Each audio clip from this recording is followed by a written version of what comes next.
ਹਨਨ ਕੀਤੀ ਹੋਈ ਆਤਮਾ ਨਰਕ ਨੂੰ ਲੈ ਜਾਂਦੀ ਹੈ ਅਤੇ ਸੰਤੁਸ਼ਟ ਹੋਈ ਆਤਮਾ ਦੇਵ ਲੋਕ ਪ੍ਰਦਾਨ ਕਰਦੀ ਹੈ।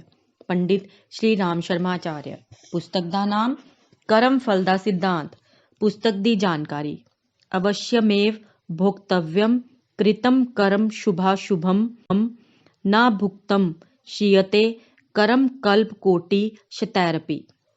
ਅਰਥਾਤ ਮਨੁੱਖ ਜੋ ਚੰਗਾ ਮਾੜਾ ਕਰਮ ਕਰਦਾ ਹੈ ਉਸ ਦਾ ਫਲ ਉਸਨੂੰ ਭੋਗਣਾ ਹੀ ਪੈਂਦਾ ਹੈ।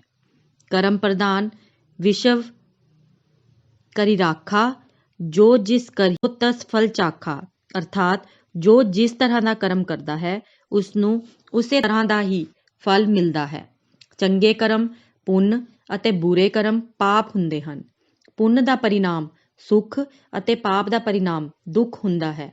ਪੁੰਨ ਕਰਨ ਵਾਲਾ ਸਵਰਗ ਦਾ ਆਨੰਦ ਲੈਂਦਾ ਹੈ ਅਤੇ ਪਾਪੀ ਨਰਕ ਦੀ ਪੀੜਾ ਸਹਿੰਦਾ ਹੈ। ਕੀ ਹੈ ਸਵਰਗ ਅਤੇ ਨਰਕ ਦਾ ਰਹੱਸ?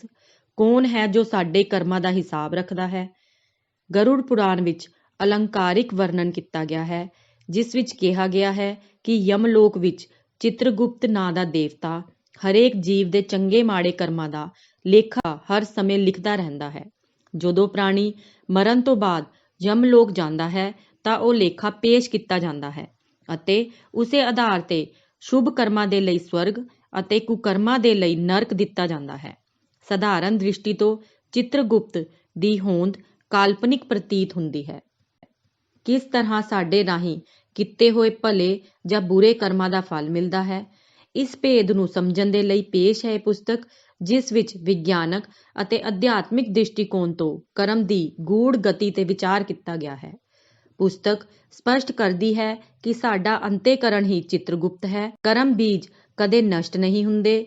ਕਈ ਜਨਮਾਂ ਮਗਰੋਂ ਵੀ ਕਰਮ ਗਲ ਭੋਗਣੇ ਪੈਂਦੇ ਹਨ। ਜਿਵੇਂ ਗਾਂ ਦਾ ਬੱਚਾ 1000 ਗਾਵਾਂ ਵਿੱਚੋਂ ਆਪਣੀ ਮਾਂ ਨੂੰ ਖੋਜ ਲੈਂਦਾ ਹੈ, ਉਸੇ ਤਰ੍ਹਾਂ ਹੀ ਕਰਮ ਫਲ ਆਪਣੇ ਕਰਤਾ ਨੂੰ ਲੱਭ ਲੈਂਦਾ ਹੈ। ਪੁਸਤਕ ਦੇ ਕੁਝ ਸਦਵਾਕ। ਦੂਜਾ, ਕੋਈ ਵੀ ਪ੍ਰਾਣੀ ਜਾਂ ਪਦਾਰਥ ਕਿਸੇ ਨੂੰ ਦੁੱਖ ਦੇਣ ਦੀ ਸ਼ਕਤੀ ਨਹੀਂ ਰੱਖਦਾ।